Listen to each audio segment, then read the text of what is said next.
Kim Kester, and this meeting is now being recorded. If you've all been seeing the screen too. Julia McCoy and I are, we usually co-host the Qualitative Working Group seminar series, and if you are signed up for our listserv, you know that that is a good resource for tapping into the giant brain trust that is the qualitative experts in and around UCSF. And now we are furthering our reach into the Oklahoma area where Julia will be soon enough. So today, thank you. I'm just so pleased to be able to introduce Ariana and Jessica. These two co-faculty members are, I don't really know either one of you, but you stepped forward, Ariana, when we requested folks to, invited people to present during this Qualitative Working Group seminar. So I really thank you for stepping up. I appreciate it. So let me go ahead and introduce you both. So Ariana Thompson-Lastad is an assistant professor in the Department of Family and Community Medicine here at UCSF and at the Osher Center for Integrative Medicine. She is also a scholar in the Birch, Building Interdisciplinary Research Careers in Women's Health. So Ariana is a sociologist by training, and she trained right here at UCSF in our sociology department. Using qualitative and mixed methods approaches, Ariana's research focuses on advancing health equity through increasing access to integrative healthcare. Ariana's current research is in collaboration with community health centers to understand the implementation and outcomes of group medical visits and other innovative models of primary care. That sounds like really interesting work, Ariana, and I think we'll invite you back to hear about your work with group medical visits. I know some of us on this call are really interested in that modality. She's joined today by Jessica Harrison, and Jessica is a licensed clinical social worker and a PhD student in the Department of Sociology. Jessica's PhD research consists of an ethnographic inquiry into how mental health care is operationalized in obstetric settings, particularly regarding the organization of medicine and health professionals and the use of technologies, including pharmaceuticals, in the prenatal period. And today, we are so lucky to have Ariana and Jessica come and talk to us about a really important topic, qualitative data analysis. You probably won't leave this training with a full and complete understanding of how to do this. So we'll perhaps provide more advanced trainings in the future, but Ariana and Jessica, thanks so much. This is a topic that people always need training in, and I'm really looking forward to hearing about how you all go about your process. So I'll turn it over to you. Hi everyone, let me get our screen share set up.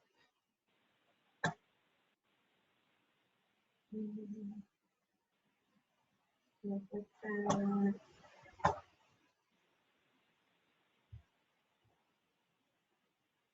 going to share a blank screen with you all right now. That's what it looks like to me. Here we go. Can you see that, Jessica? I can see it, but it's not full screen. It's not in presenter mode. Mm-hmm. How's that? That's better. Better. Okay. So as Kim mentioned, this is a very preliminary introduction to qualitative data analysis, not all forms of it. We're going to talk a tiny bit about grounded theory as a method and more about thematic analysis.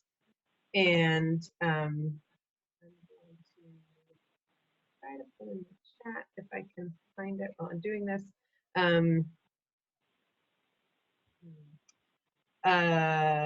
Where you can access these slides as well as a couple of handouts that we're going to have you use in a little while. And my other caveat is that I am working from home with my 2 young kids, so I really hope will not interrupt me, but definitely might. So now you know. Also just want to thank my colleague Evelyn Ho, who is on the faculty at University of San Francisco, but does a lot of work with UCSF folks. She developed many of these slides and gave us permission to use them. So what we're going to do in today's workshop is have you introduce yourself in a second, talk briefly about the difference between qualitative data collection and qualitative data analysis and different ways to do that. Talk a little bit about differences between qualitative approaches with a focus on thematic analysis, as I mentioned, and then we'll have you get into breakout groups and do a little bit of mini practice in small groups. And then some brief time at the end, we'll talk a little about software and transcription and some other logistics for doing qualitative data analysis, and hopefully have time for Q&A. You're welcome to put questions in the chat as we go, and Jessica will be looking at the chat, and maybe we'll be able to answer them as we go or at the end, or you can always follow up with us later. Let's see how is this? So I'm going to jump in here. This is Jessica. We want everybody to introduce yourself. I think in Zoom land, it can feel so disconnected. So if you can take a minute to maybe follow these prompts, maybe not follow these prompts, whatever you desire, to introduce yourself in the Zoom chat, just so we can see who you are, where you are, and what's happening for you in your own qualitative research processes. That would be great. In the meantime, we also wanted to talk a little bit about reflexivity, just right up front, because it's such a central part of the research process and any scientific inquiry. We talk about it a lot in qualitative research, of course, but critical scholars will argue that no science is objective, and that it's informed by our identities and our experiences. So in other words, there's no neutrality in the scientific process. And so reflexivity as a practice of identifying our social location is really central as we examine, as we go through all of the stages of research. So we want to be practicing reflexivity in thinking about how and why we're asking the specific research questions we're asking, how are we designing our studies and what's informing that, and then of course in practicing reflexivity when we are actually doing data analysis. So I wanted to take 2 minutes just to read from one of my mentor's books. Jennifer Reich is at the University of Colorado in Denver, and she wrote a book years ago called Fixing Families, about parents' power and the child welfare system. And I think this is a really illustrative passage about how to be reflexive as we're conducting research. So here she says, I did a little more than half of my data collection while I was pregnant. Many social scientists have examined how embodiment impacts research and how fieldwork as an embodied experience is also interactive. Pregnant bodies are public. People feel her size, evaluating her behaviors, and dispensing advice or predictions. I intensely hated that aspect of pregnancy, the invasive nature of how others projected meaning onto me, and felt free to expound on the correct way to be pregnant, endure childbirth, or raise children. Although irritating from the perspective of a pregnant woman, such behavior also involves a high level of disclosure, for which I was grateful as a field worker. As people commented on reproduction, they were also revealing a great deal about the ideologies and expectations employed. I was surprised to find that among the professionals in child protective services, there was a sense of enthusiasm for my pregnancy. Attorneys told me about their own pregnancies or children, asked to see pictures after my son was born, or told me about their nieces and nephews with great affection. Yet I was aware of how their interest in my pregnancy lay in stark contrast to the reproduction of parents in child protective services. In observing this difference, I came to understand how child protective service professionals defined a culture of normative reproduction among people like us, while defining the non-normative reproduction of clients of the child protective services system.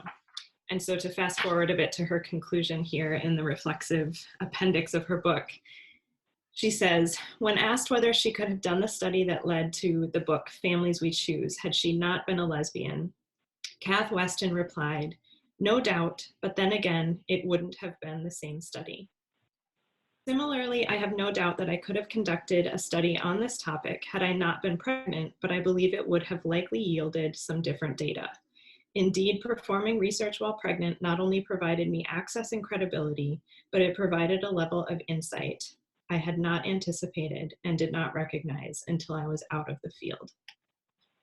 So thanks for letting me read that. I think she really captures how reflexivity is woven into the whole research endeavor. And so we wanted to front load this workshop with that piece about reflexivity. So thank you everyone for introducing yourselves in this chat. I'm just scrolling through really quickly. It's lovely to see you all. So you all can scroll and meet your colleagues as well. So, thanks, Ariana. Yeah, thank you. I am also getting distracted reading everybody's intros in the chat. This is great. So it looks like we have some people who have a lot of qualitative analysis experience and some people who are newly involved in training other people in qualitative analysis, which is a lot of what I've been learning about in the last year or so, and lots of people who are brand new to qualitative analysis. So that's yeah, that's fantastic. Glad you're all here. Yeah, I just want to underscore this point about it wouldn't have been the same study. We can all do many things, but who is on the research team will really shape what kind of data we get, and we'll come back to that later in the training. You were going to talk about this piece, right, Jessica? Sure. So just really quickly, you know, I think at UCSF in particular, we see a lot of team-based work. And so we just wanted to nod to that and say, you don't have to do this alone. There are a lot of qualitative researchers out there who are eager to offer expertise and support through, you know, the whole research process, whether you're at the analysis stage or even the project development stage. So I guess our nudge here is just, you don't have to go it alone. There are lots of folks out here. And obviously you all have formed a qualitative working group. So you're on that train already. Yeah, and the two things I'll add are, one, if you want to do qualitative research and you want to work with people who've done it before, ideal would be to bring somebody in at the design stage. But if you didn't do that, you could bring somebody with more qualitative background than you in at any point. And also just want to highlight this piece in particular about students at UCSF who are getting great qualitative methods training, and many of whom are interested in research assistant kind of work. When I was a student, the first person I worked for hadn't getting qualitative training, and we kind of serendipitously found each other, and I got to work with her. But yes, can be very mutually beneficial. Okay. So I just want to kind of put a couple of guiding points in here that are particularly maybe for people who are new to qualitative research generally. So one is that, as we know is true with any kind of data, collecting qualitative data and analyzing qualitative data are not the same thing, which seems kind of obvious, but I certainly sometimes hear people talk about it, particularly with methods like ethnography or just certain things where people sometimes know the name of something and haven't totally thought through the steps of that process. And at the same time, the kind of data that you collect shapes the kind of analysis that you can do. So it's great to be thinking about what kind of analysis you're planning to do at the design stage before you collect the data, so that you're kind of line up the data collection with the analysis plan. And then I'm going to show a really busy slide in a second to make this point that there is kind of a spectrum between quantitative and qualitative ways to analyze data. And I'll give a quick example of that from a research team that Jessica and I are working on together, which is led by a colleague of mine at the Osher Center who's a neuroscientist, and she's involved with qualitative research for the first time, designed a qualitative study that is kind of a community engaged project that will inform a neuroscience study that she's planning to do in the future. And so as we've been looking at this data together and starting to analyze it, it's focus group data. One thing she's thinking about that I think will be useful to her from a neuroscience standpoint is doing like some things like literally counting the number of times that the word compassion or the word joy or whatever it is, certain emotions, for example, come up in our data set. This is not my orientation at all. My orientation is to look at quotes and excerpts and full paragraphs and what people are saying and what they mean and how they're interpreting their experience. These are both totally legitimate things to do with qualitative data. They're just going to result in a really different product and kind of are useful for different purposes. And so this kind of amazing chart that my colleague Evelyn made, I think is really highlighting that when you have qualitative data that you're analyzing, say up here, you can be doing all kinds of different things with it. Some that might be more of like a very structured quantitative kind of coding or rating process. Some that might be much more qualitative phenomenology is an approach that really is kind of the opposite of any sort of like structured rating. So I'm going to keep us moving on this. I just wanted to make that broad point. So a few other things to consider, some of which we might have already mentioned. The data collection phase is the time to, or really the study design phase, to decide what kind of qualitative work you're doing. So semi-structured interviews, different from focus groups, different from ethnography, which typically has a lot of participant observation. And I'll just note that at the end of this slide deck, which you'll have access to at this link that I put in the chat and can throw in again, there's quite long appendices with different data collection options, some specific stuff about discourse analysis, and those will be useful, especially if you're newer to qualitative research. And also want to make a note about mixed methods research, which I think is quite common at UCSF, particularly on team projects. And implementation science is one sort of broad area that we will not be getting into today, really, but that benefits from including quantitative and qualitative approaches. And just want to highlight this document, report, whatever, qualitative methods in implementation science. That's a great resource if that's an area that you're working in or looking to work in. Jessica, do you want to say something about inductive and deductive, or should I do that? You go ahead, I'll add. Cool. So the other thing, let me just make sure I know what our next slide is here to figure out how to frame this. Yes, okay, so as we start talking about specific methods, I want to bring in these two vocabulary words, inductive and deductive, which I think we'll talk about in the context of analysis and maybe especially coding data. So a deductive approach typically means you're coming in with kind of some assumptions about what you expect to see in the data and approaching analysis from that standpoint. An inductive approach, which we'll talk about in a few minutes here when we get to the topic of open coding, is more about openly approaching the data and seeing what you find. And so as we're going through the next sections, just want you to think about your data or the kind of work that you're doing. Neither of these is a right or wrong thing to do. It's still kind of related to the like more quantitative version of qualitative analysis and the deeply qualitative version of qualitative analysis.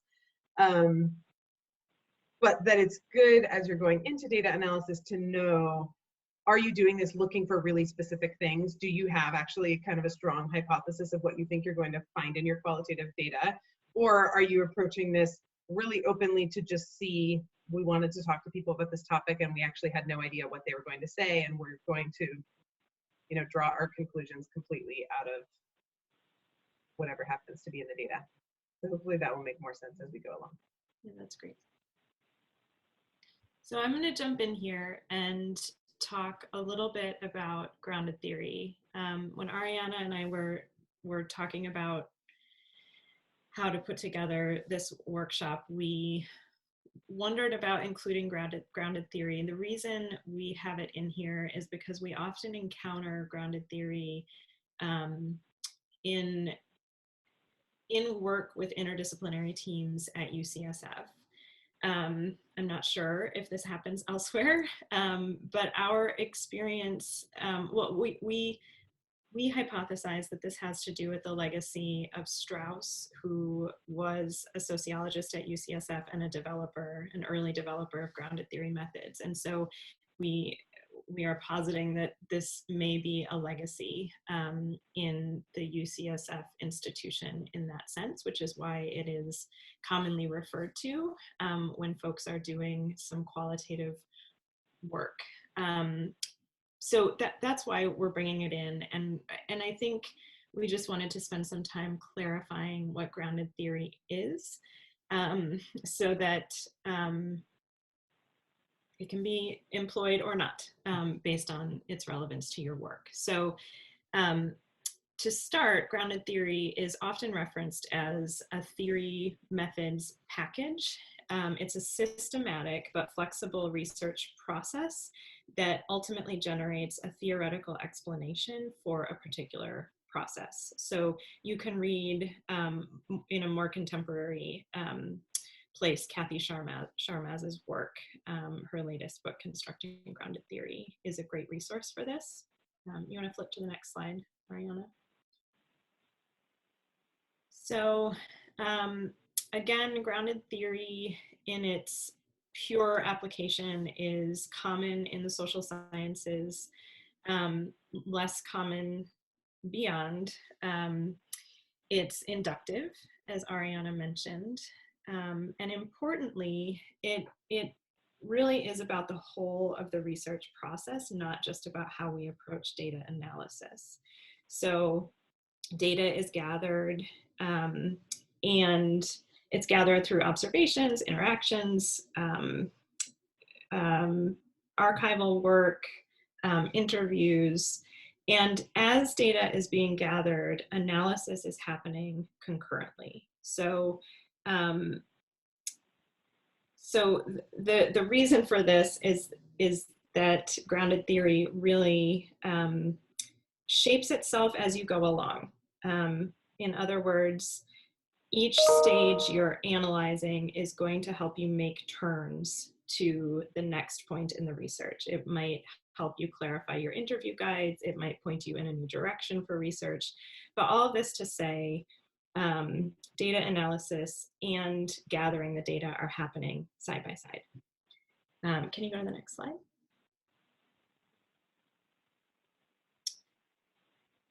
You want to go all the way to the next slide? Yeah. So here, these points here about really close coding in grounded theory. So initially in grounded theory, we'll go line by line on transcripts or on archival data that we're working on, and stay really close to stay grounded with our data. We use gerunds to label in active terms, and then also we are constantly writing analytical memos about what we're finding in the data collection and data analysis process, which helps the analysis emerge as we're going. And memos in grounded theory is kind of a broad term to talk about writing about the process of the research. All right, you ready for this one? Yes, I'm ready. So if you want to, you can pull all of it up because I'm not going to go through this point by point, but all this to say, I think for me, this slide really just illustrates how complex and iterative grounded theory is, right? So you are starting with open coding, right? Anything goes. And again, this is happening concurrent to when you're gathering the data. So you might gather some data, start some open coding, go back to gathering data, do some more open coding, and then pause to do some focused coding, right? Where you're getting into more deeper analysis and so on, memoing, analytic rough drafting, thinking through ideas that want to motivate further research. All of this is happening concurrently. Do you have anything to add there, Ariana? I think I'll just say, we're talking about grounded theory. We're not necessarily recommending that you do grounded theory. particularly if you're someone who is brand new to qualitative research, isn't about to get a bunch more training before you start doing it, and isn't working, and you're not working with somebody who has a lot of experience with grounded theory. This is not a fast, qualitative data analysis is not that fast in general, but grounded theory in particular is not the quickest way to go. So if you are in a situation where you are needing to do something quickly, as you see here, this might not be the thing to do.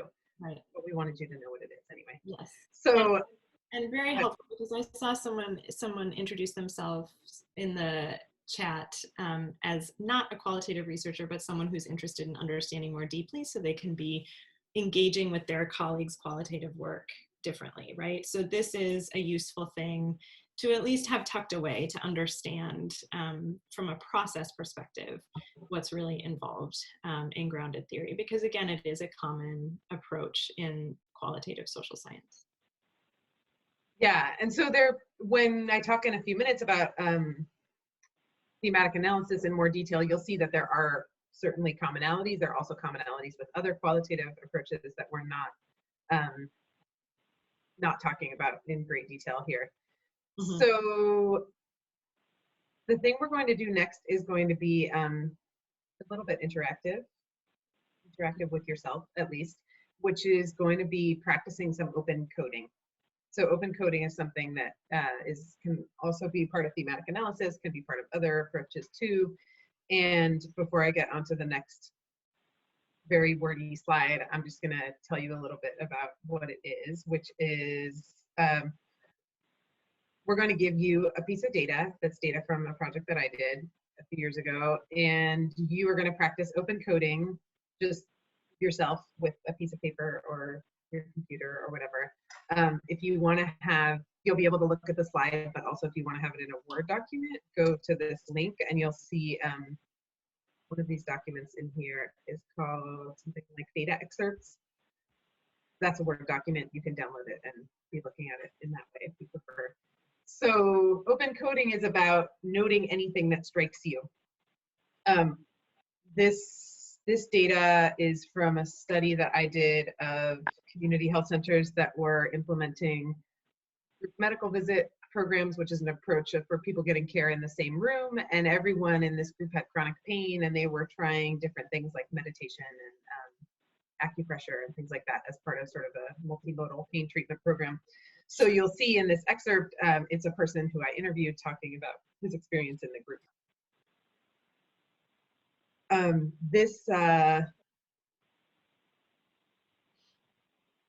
I'm not going to pull up Deduce, which is a data analysis program, but this is basically a screenshot from that program. We'll talk a tiny bit more about data analysis programs at the end. But these different colors had to do with how I coded them. And so I'll just say, you can read, I'll read the first couple sentences here. So he says in the interview, I don't want to take drugs. I'm not looking for drugs. I just want to be able to live my life because I was always on the move. Now I'm standing up waiting for you. My legs were hurting. My knees hurt. It's just part of life. I'm not looking for anything. I'm just going with the system. Now we're going to see what happens with this medical marijuana, and I'm in this group study. It's cool. It's teaching me certain things, the breathing and how to relax.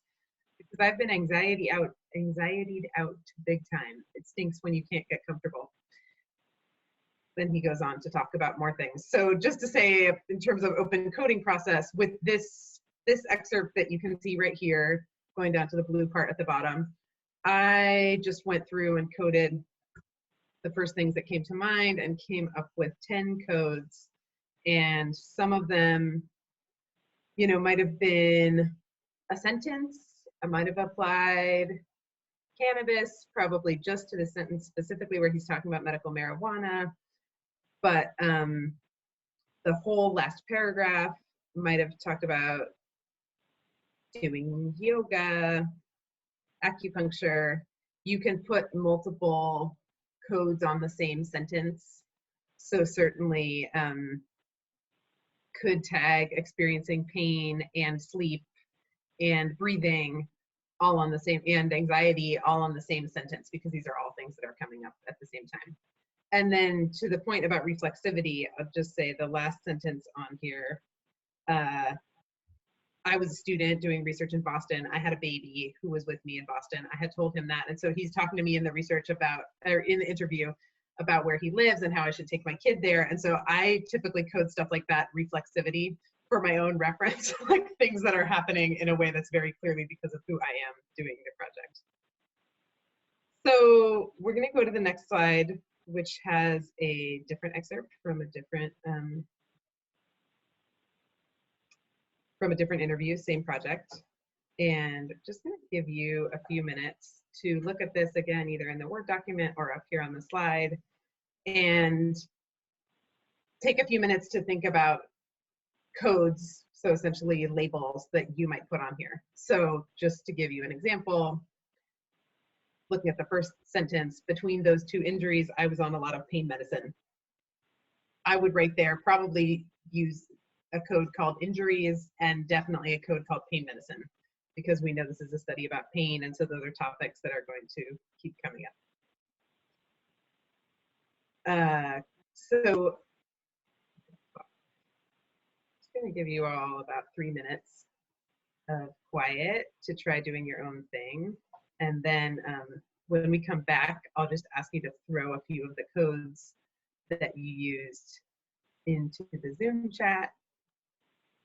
Also welcome to put in other comments about how it went or things that were confusing.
So we're going to move out of this pretty quickly.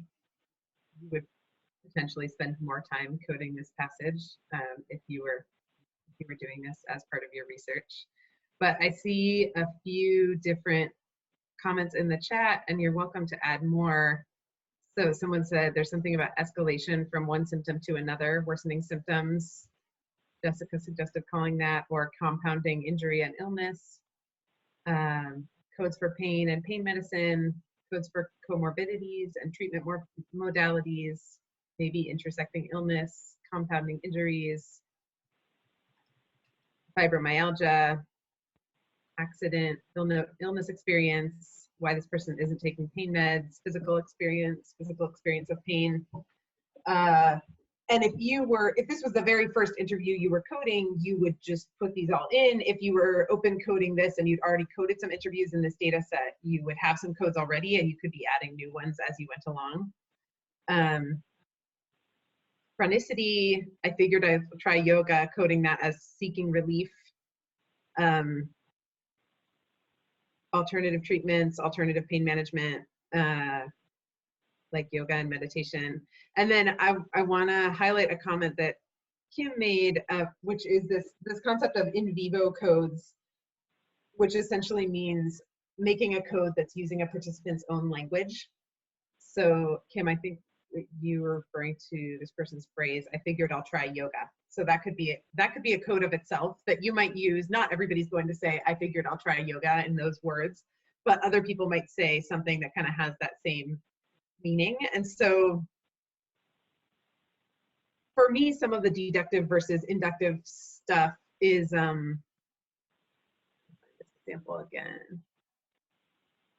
So I think chronicity is a good example. You know, the concepts that people are not using themselves, but are concepts that we as the researcher might have and have on our minds and be thinking about and using doing this project. And so it can be useful to have codes that are about our own concepts. And it can also be useful to have codes that are about the participants' concepts that are maybe actually new ways of thinking about it to us. And then there can be codes that maybe are really obvious. If I'm trying to code diagnoses people have gotten, you know, using cellulitis, blood clot, fibromyalgia, arthritis, I might want to have codes for all of those. If that's not really important, maybe I don't need to have codes for all of those. Ariana, can I jump in? Please, yeah. So I just want to notice that most of the codes folks offered here are in the label category.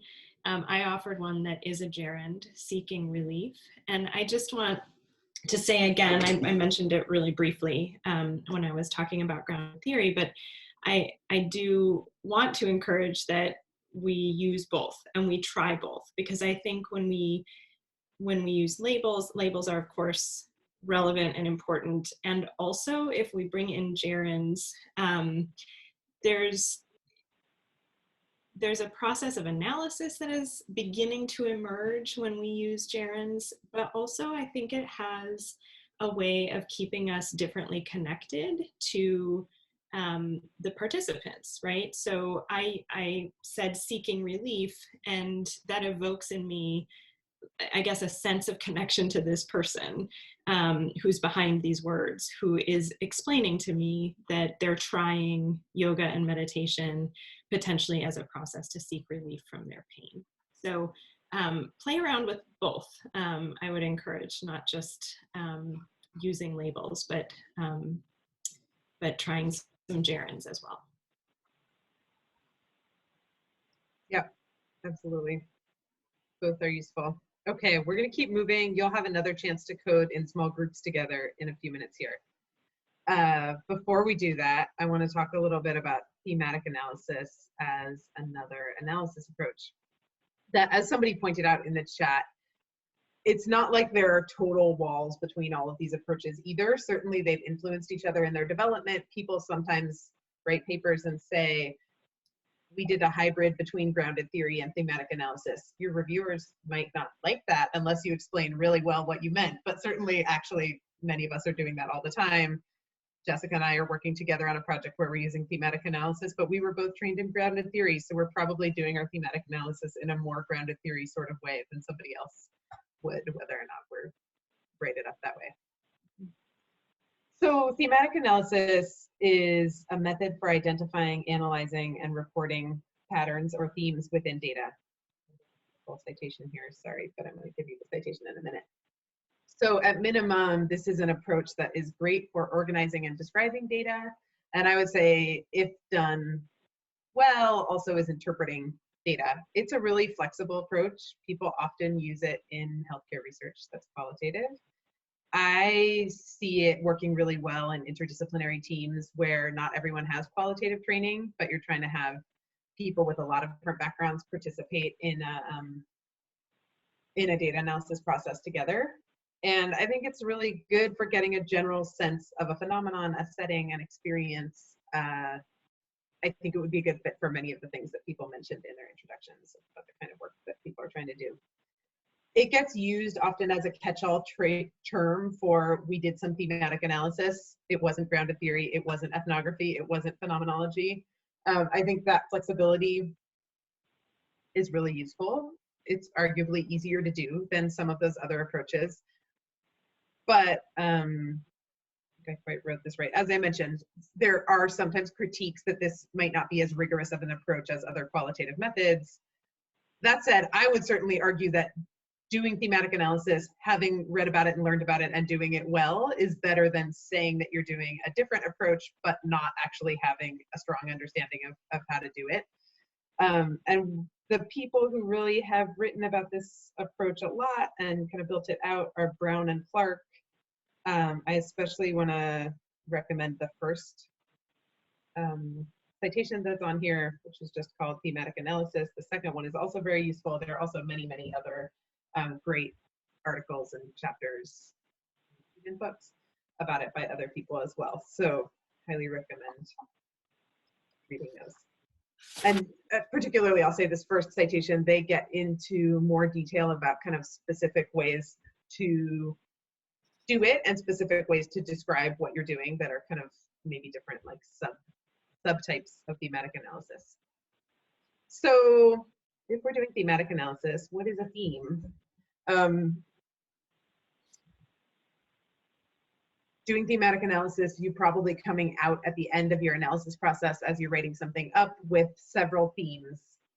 Maybe 3 could be good for an article, 4.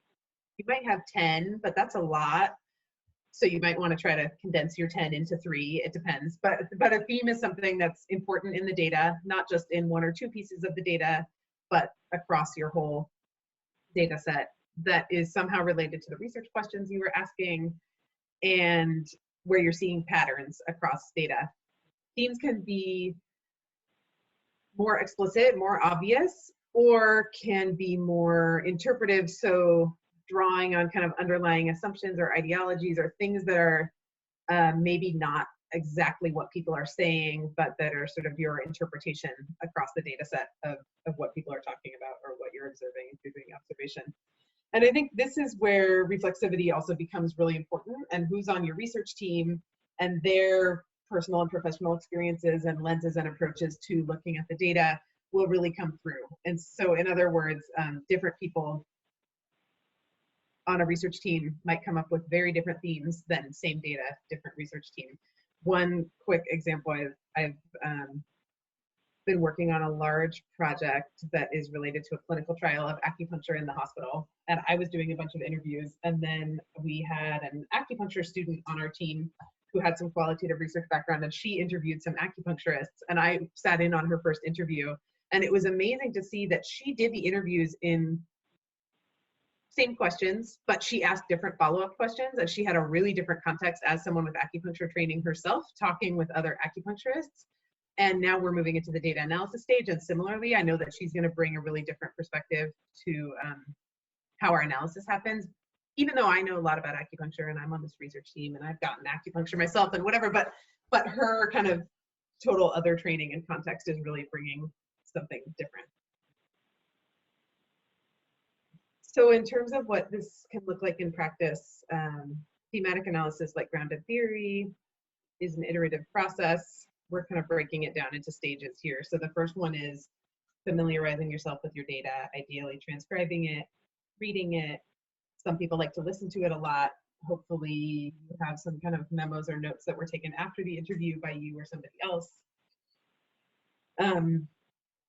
Reading through those and just really like getting into the data, and then generating initial, I should say, codes that can start with open coding, including with a research team, but become a systematic set of codes that you're using across the data set. Probably at the beginning will be a large list of codes with the corresponding excerpts or quotes on them. I think if you're working with a team, a really useful thing to start with can be picking one or a few interviews or focus groups or whatever you have, and having field notes and having everybody on the team code the same pieces of data and then talk about them together as you're coming up with a code book, and then divide it up from there.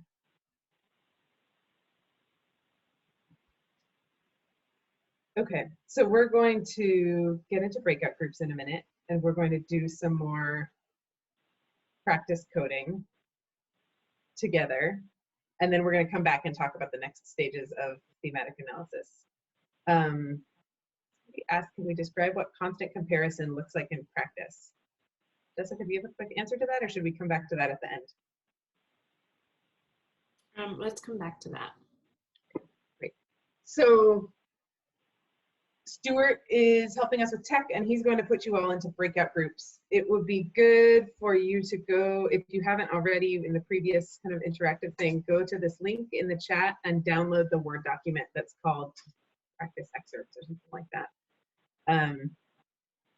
You're going to use the longer excerpt or the second excerpt, and what we want you to do is open coding with, hopefully you'll have 2 other people in your group. If something weird happens, you could do this by yourself, you could do this with one other person, and also use these 3 codes that are already established codes for this data. So one of them is breathing, one of them is falling asleep in group, and one of them is meditating.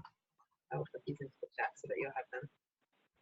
And take a few minutes either by yourself or out loud to kind of do the open coding, and then just talk with your group about how it went. And so Stuart, if you can put folks into their groups. We said 10 minutes, I think. Yes, we said 10 minutes. So are we ready now? Yep. Let's go. Yeah, and Jessica and I might be in a group or might be able to pop into other groups depending how the tech goes. Good luck, everyone. We'll see you in 10 minutes.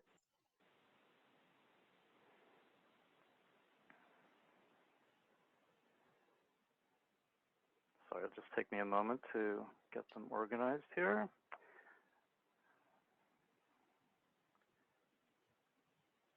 All right, here we go.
Hi, Andrea. Did you return yourself to the main group?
Hi, everyone. Welcome back. Hopefully you can see my screen now. So feel free to put something in the chat about how this went for you. If it was really hard, if it felt obvious, if you want to share a couple of other codes that you came up with in your group besides the 3 that I proposed, which were certainly not intended to be the only 3. Yeah, happy to hear people's thoughts.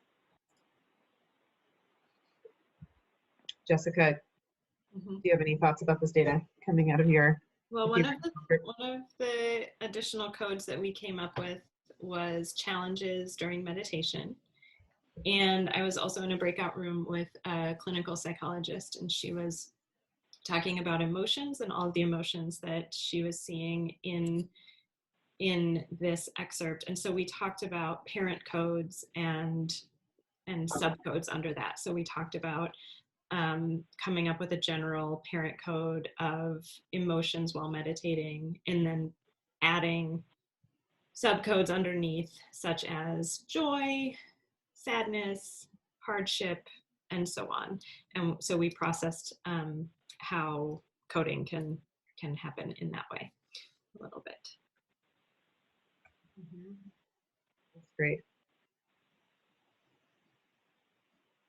Yeah, this is so interesting. So I see people sharing in the chat important things about ability to concentrate and distraction, context for meditation, like group size or time of day, personality types, like enjoying group settings or not. Somebody else said it was hard to apply the codes that I gave to this excerpt. It seemed like this person was really focused on home versus group meditation. And of course, it's really weird to see a small piece of an interview out of context. This person actually loved the group and found it super helpful. And this was kind of a rare passage where he was critiquing this particular point. And I think his point, you know, partly was like, meditating together is not the best use of our time. Let's use this time to talk to each other. But I was saying in my small group, there are other folks who were part of the same group who I talked to who said, it's really hard for me to meditate at home. I like to meditate in the group, but when I'm all by myself, that's when I get totally distracted by the things in my house or whatever it is. So yeah, somebody else is saying these were really descriptive codes, definitely. And what about using more interpretive codes, like comparing themselves to others? Definitely, you can use more interpretive codes. You can also use in vivo codes, like this person who I interviewed used the phrase waste of time, and somebody in my small group suggested using that as a code. So just with that example, it's like you could code that as waste of time. You could code that as opinions about groups. You could code that as challenges to meditation, all kinds of different things, right? Mind always racing is a great in vivo code that comes up in there. So partly using this to just say there's not a right or wrong way to do this.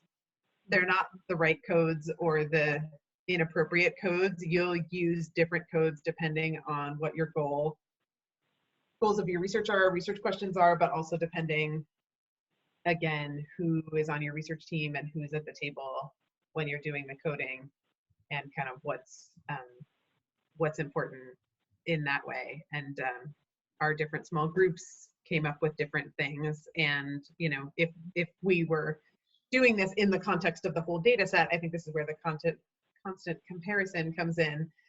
You know, some people are having really different experiences than this person is. And so reading different pieces of data helps us figure out what makes sense as kind of an overarching code, or where we want to distinguish different things from each other. As we go. Anybody else feel free to put things in the chat still. Yes, this activity speaks to how long it can take to generate a code book. Coming to consensus takes a lot of time. Yeah, and I'll just mention there are lots of ways to deal with the fact that if you have multiple people coding the same data, there will be disagreements. There are more quantitative ways of dealing with that. Inter-rater reliability is a process that I really have not used, but some people use. That's kind of a quantitative way of looking at how much agreement or disagreement there is about codes. I think some of the software is set up well in different ways to be able to have people maybe view code without being able to see other people's codes, and then you could look at them afterwards, or you can kind of code on top of other people's codes and then write memos about disagreements and come together and talk about them. But it's not to me, the kind of, my approach is not a bad thing if people are disagreeing, but if you're doing team research, you do want to come to some kind of agreement about what's our definition of the code mind always racing? What's our definition of this code? When do we use it? Does this, you know, does it apply here? Does it apply there? But yes, this is a huge part of where qualitative research, qualitative analysis specifically, can be quite time consuming. All right, we're going to move forward to talk about real briefly kind of subsequent steps in the thematic analysis approach. So once you've done open coding of your whole data set, or Ariana, however much you're doing. Yeah. would you mind if I just interrupted to ask a question before we move away from codes and codebook development? Would you Please comment on how long does it typically take you and your team? I think many of us are doing team-based science, so forgive, you know, if you're not, and it's just going to be you generating your code book, that'll be a fairly straightforward process. But those of us who are working on teams and need to come to consensus, you know, can you just give us some idea of how long it might take you to arrive at consensus?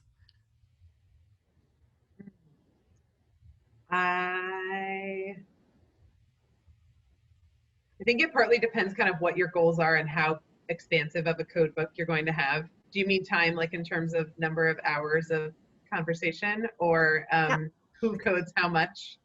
No, just, I guess I'm thinking, how many times do you all sit around a table Yeah, and talk through, this is how I'm applying this code, is this yeah, consistent with you? And I mean, it's iterative, right? The code book is right. always iterating, but at some point Yeah, you have to say, please try to work with this set of codes. yeah.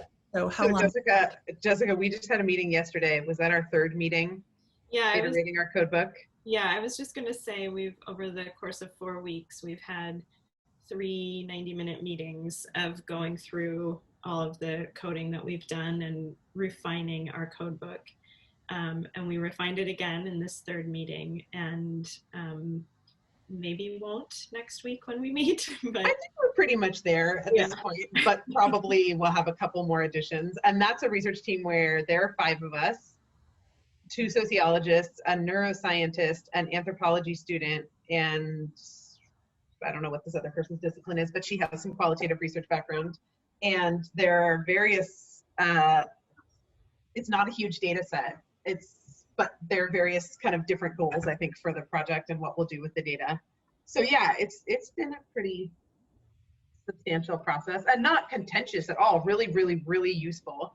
Mhm. We're coding about meditation. Some people have a lot of background in Buddhism, both participants in the focus groups and people on our research team. It's so helpful that they're there versus others of us who are bringing different perspectives, whatever it is. But yeah, could be very time consuming. Great, thank you. And if you do it yourself, you might have nobody trying to talk to you about it and just end up with like 150 codes, which has happened to me, which is also quite clunky and not a great process. Don't do it. Yeah.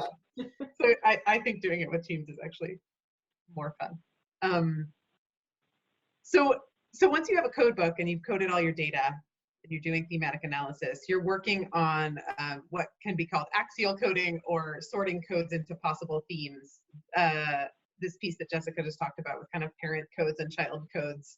There's probably other names for that, but some kind of coding hierarchy is a helpful step towards doing this. And so people do all kinds of different things, either looking at the code names or pulling all the extracts or quotes that are coded in certain ways. Some people like to print things out or write them on Post-its or do mind mapping or different things to kind of look at like what is the data that has come up, and then start talking about themes or sub-themes that bring these codes together. Looking at quotes that go with the different codes.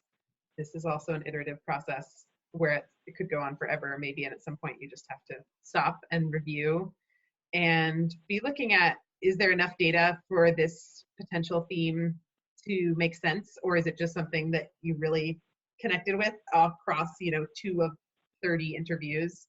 Sometimes it makes sense to combine potential themes together or separate them.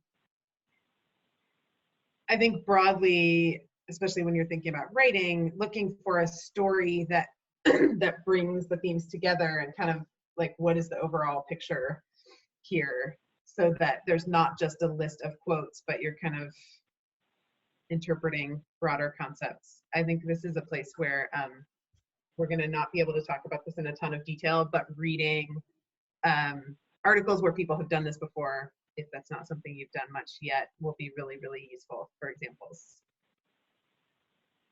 And then hopefully you've been writing something throughout, sort of more, memos or notes. But before you're writing whatever your product is, an article, a presentation, whatever, wanting to really define what the themes are, give them names that you're going to use in your rating, and put together the data extracts or the quotes that make these themes make sense. And I want to highlight 2 things. One of the real strengths of qualitative research is to be able to use existing heterogeneity. And so that's something to look for as you're coming up with themes. A theme doesn't have to mean everybody said the same thing. Everybody didn't like meditating in groups. Everybody liked to meditate at home. No, some people like meditating in groups, some people don't. Those quotes from the same thing could go under some kind of overarching theme about whatever, challenges of the group experience, or something about experiences with meditation, or any number of other things too. So yeah, theme doesn't have to be everybody talking about something in the same way. And then again, the piece about getting perspectives from either multiple members of your research team. Sometimes people do what can be called member checking, or other things going back to the people who were interviewed or who were sort of part of, you know, participants in the research to get their perspective. Not going to talk about the pros and cons of doing that right now, but there are different ways to get input on how this will or won't make sense to other people. And then this is my colleague's slide from teaching undergrads, so she wants you to know that. But I think it's useful to just say that when you're writing about qualitative data, I think bad qualitative research just gives you a list of quotes, and you as the reader are supposed to sort of make sense of that in the same way that the authors made sense of it. You probably won't think about it in the same way. So perhaps more useful is writing an evidence sandwich. So once you know what you're trying to say, making that claim, giving some of the evidence, which is often quotes, and then explaining or interpreting those quotes so that it's not just giving it to the reader like that.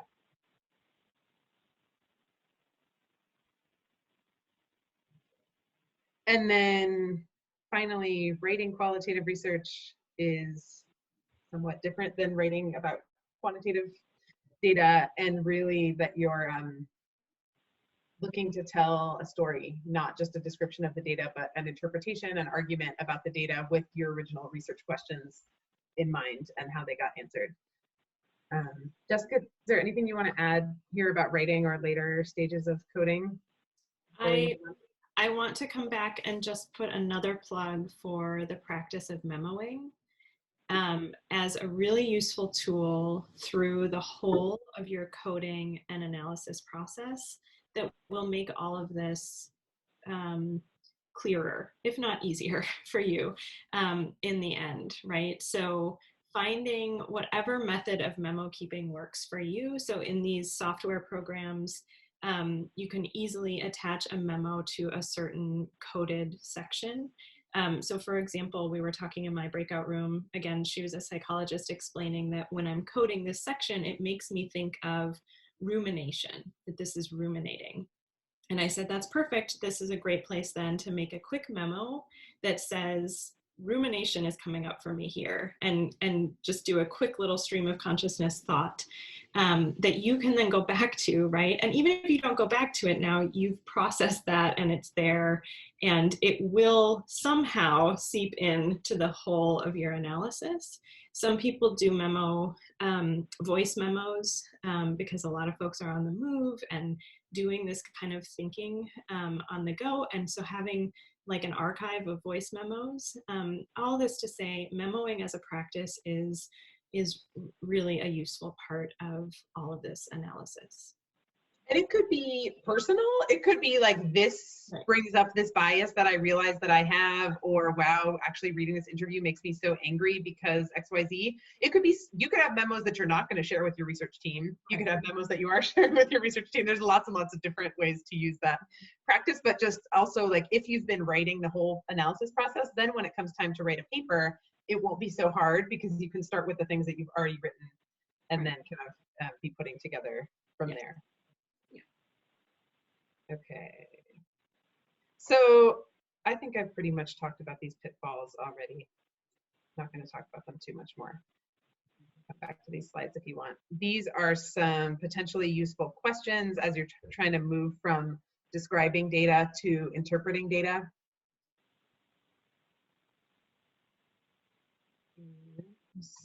This, I think, is a really useful checklist from Brown and Clark for good thematic analysis that can be a useful tool if you're trying to kind of assess like your end product.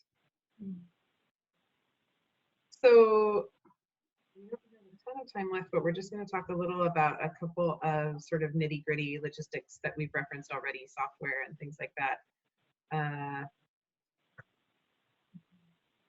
One of them is transcription of data. So typical, if you're doing interviews or focus groups in particular, you would audio record them, transcribing them into written form.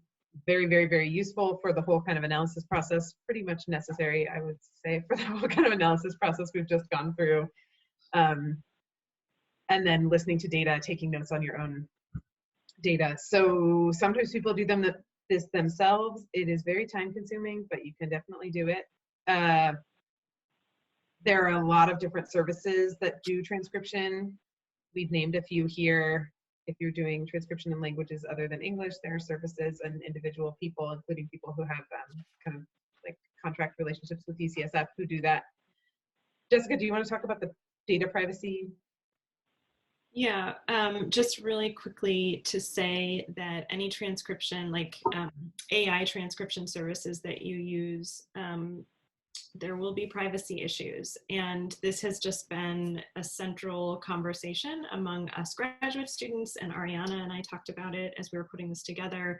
And none of us have good answers here. And so I think we just talked about how we want to put this out to this group to, put a note here that this needs to be on all of our minds when we're using AI to help us transcribe. And if anyone has insight about how to work with this, how to work with privacy issues when we're using transcription services that are saving our data, I would welcome hearing about that. It's just such a central issue for us right now. So, and to be clear, like there's transcription services where a real person is transcribing your data, and then what we're calling AI transcription is like a service where, the artificial intelligence computer is listening to your data and then transcribing it. And usually the quality is not as good, but it's decent and it's quite a bit cheaper. And so a lot of people are starting to do that. But I think particularly when it comes to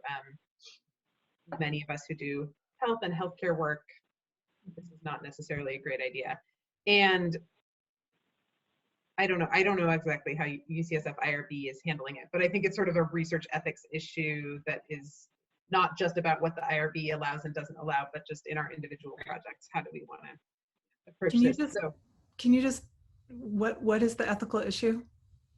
Well, so let me be more specific and give an example. So I have a colleague who does what she would describe as very sensitive work around abortion that compromises, that brings up a lot of legal issues. And so it's been on her mind. How do I work with this? How do I deal with potential privacy issues when I am working so hard to protect my participants from potential harm that might come from their participation in research? Yeah, I think of it as sort of this piece of like, we have people sign consent forms and we say, the only people who will have access to your data are members of the research team and it will be secure. And to be clear, like I don't use these AI transcription services, but I use rev.com all the time. And I think there is this piece of like some transcriptionist somewhere gets the data with names in it, with names of institutions in it, et cetera. And so just to kind of be, I think, again, depending, some people's data is about immigration status or things that are not legal. For some people, this is probably much less of an issue, but something to be paying attention to. We always state in our consent form that it's the research team and the transcriptionist that will have access to the voice recording. And generally speaking, we don't announce the person's name. I tell people that they can feel free to use names during the course of the conversation. But I don't ever announce, this is Kim Kester I'm interviewing and, she is, involved in X, Y, or Z. So I guess I'm wondering, like, am I being insensitive to this? Because I do sex and drugs research and there's lots of illegal stuff that gets discussed. But I haven't ever really tripped on that. So I guess thank you for raising it, because now I'm wondering, what do I need to be doing when I'm negotiating with our transcriptionist, who I have total faith in. We've been working with this company for years, and I think that they're very ethical. So I wouldn't put my faith in Rev, though. But do they own then your audio files? Yeah. I mean, that's what I Yeah. was wondering about. Yeah, so that's one of the other issues here, right? Is that, so for example, if we use Zoom's transcription, they then have this transcription, right? They have it. What are they going to do with it? And I think that's the creepy. clear audio. With the AI transcription, they do own your audio. They keep your audio and they use it to make their AI transcription better. So to the teams that I've been on, we've decided not to do AI transcription, even though it's much cheaper for that reason, versus you're confident that you're sending it to somebody, they're using it, they're sending it back to you, they're not keeping it. Right. So this is kind of in the weeds, but I want to address this question that Kay asks, how accurate is AI transcription? So this depends. It depends if people have accents, if people are speaking colloquially, but in general, I would say they're fairly accurate. But the other thing here that this just reminds me to circle back on is that one of the ways we stay close to our data and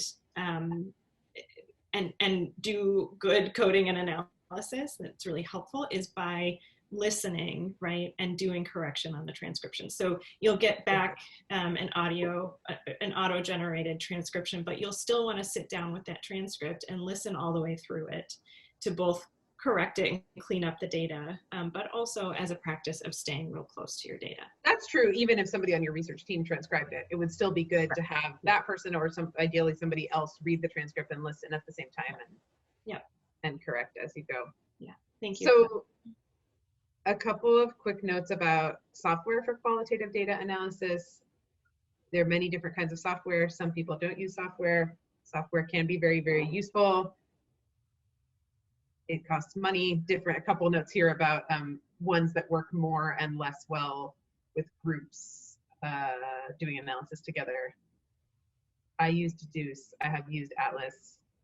I find Deduce to be much easier, but there are certainly varied opinions about this. I'm not trying to promote a specific software here. Yeah. Okay, I think we're not going to go through all of these, but a few thoughts about how to cope with qualitative data and the fact that it can be overwhelming to just say, just start and do it. And it's really fun and it does take a lot of time. But I think, a great thing about qualitative data is this piece. I am often saying to colleagues who were not primarily trained qualitatively, that's also data. Everything is data. Whatever's coming out of it is data. You could write about that thing, this thought that you're having about the data that, could belong in a memo, but ultimately might become part of the paper. And so, yeah, I just want to enthusiastically encourage everyone, particularly who's new to doing qualitative data analysis and might have found this an overwhelming and really fast introduction. Good luck. And yeah, we have about 2 more minutes if anybody has a brief question, and also just sharing our contact information here. I had a question regarding because I'm thinking about, doing interviews of patients who may speak different languages, and then, it's easy to code in English, and then it looks like in red there's some, where you can transcribe in different languages. How have you guys kind of dealt with this? Do you just kind of exclude patients who don't speak English, or like you try to find someone who kind of pairs your language and then translate if you don't have the software, or even if you do, like how good are the transcripts with that language barrier? Do you have thoughts about this, Jessica? Should I? You go ahead.